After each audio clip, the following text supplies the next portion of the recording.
How many times out of those times that you lift your phone do you not even notice yourself lifting it? Right? It's just automatic. It's without even effort. And so what we need to do is we need to learn, how do we change the automatic patterning in our brain? And the answer is what we call neuroplasticity. This basically in a nutshell means being able to change our brain's ability to change in response to the environment. And so when you change in response to the environment, the way in which this works is that you have to create the right neurochemistry. And there's 3 chemicals in particular that will allow you to be able to make the changes you need to that are automatic. And the first 2, you might have heard of all of these 3, but the first one is cortisol. Now, cortisol is often given the rep as the stress hormone, because if you do experience a lot of cortisol over a long period of time, it's bad for you.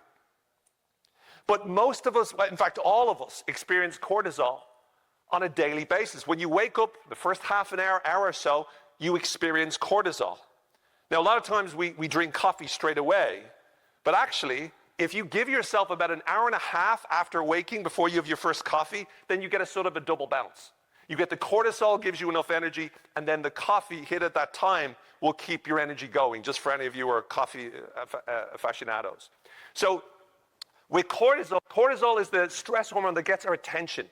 And it's not just about stress, it's also about alertness. And why it's important from a habit perspective is that it really drives us to want to be able to stop that cortisol from happening. So when we feel it, we don't want it, therefore we're driven to do something about it. Noradrenaline is the more extreme thing. Noradrenaline is the fight or flight response. Whenever you're in a situation that you're threatened, back in the hunter-gatherer days, whenever we saw a lion coming towards us, that's the flight or fight response. We run, we hide, we fight. And so the reason for these chemicals is to protect us. Now, a lot of people ask me, so what it was, I mean, we know about dopamine, I'll talk about dopamine in a moment, but with cortisol and noradrenaline, how does that work from a habit perspective? Well, oftentimes, anyone here, like we talk about procrastination, anyone here leave things to the last minute? Right. Why do we do this? A lot of times it's because the noradrenaline is what drives us to get the action taken. It's the urgency. And so if you want to be able to make a change, one of the ways in which you can do it is to realize how important this change is to make now. It's an urgent thing to do.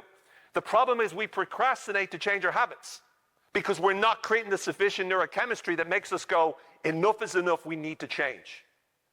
And so Jim Rohn, a famous motivational speaker, he once said, one of the most important emotions that you can have to make any changes in your life is disgust.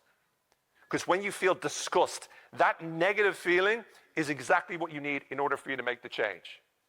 Then we've got dopamine. And dopamine is about motivation and craving. This is known as the molecule of more. This is the chemical that is involved in whenever we feel driven to take action to something, whenever we want something, or whenever we need something, whenever we crave it. And so probably the best way to be able to explain dopamine and cortisol and noradrenaline is through dating.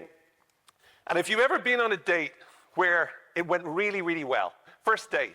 Can anyone remember a first date with anyone? Right, where it went really, really well. And you had the most amazing time. And you say goodbye, and it's really sort of, lovely, and you say goodbye, and you go home. And what you do is you decide, you know what, I'll just give him a quick text. And so you text him, you say, I had a really lovely night tonight. Send. And it feels good. You're in a good state now. Dopamine, it's all good. You're like, oh, I can't wait to see them again. This is so nice. Dopamine is feeling really, really solid. Until 5 minutes later, you're like, that's interesting. No response yet, but they're probably in a taxi. It's all good.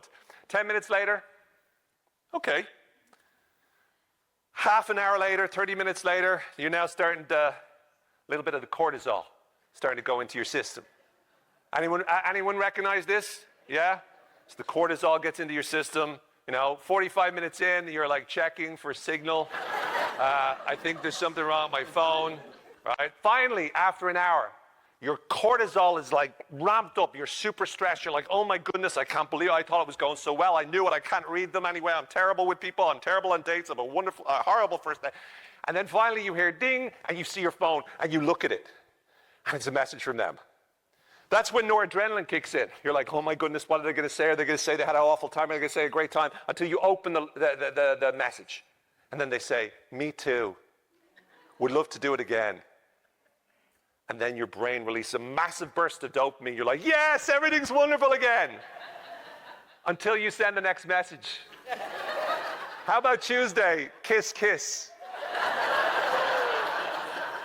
And then it's another 20 minutes of cortisol, and you're looking at your phone and you go, I should have only used one kiss. And you start regretting the kiss, then you send it to your friend and you take a snapshot and say, blah, blah, blah. And they said, oh yeah, you definitely shouldn't have done 2 kisses. Right, and this goes on and on and on because again, falling in love is a neurochemical process. And so even when you kiss somebody, there's all sorts of neurochemistry, but it's really wet tissue, friction, causing friction off other wet tissue. I'm a romantic. What can I say? The point is, this whole experience takes place in our brain. And so whenever we make a change, these are the chemicals we need to generate.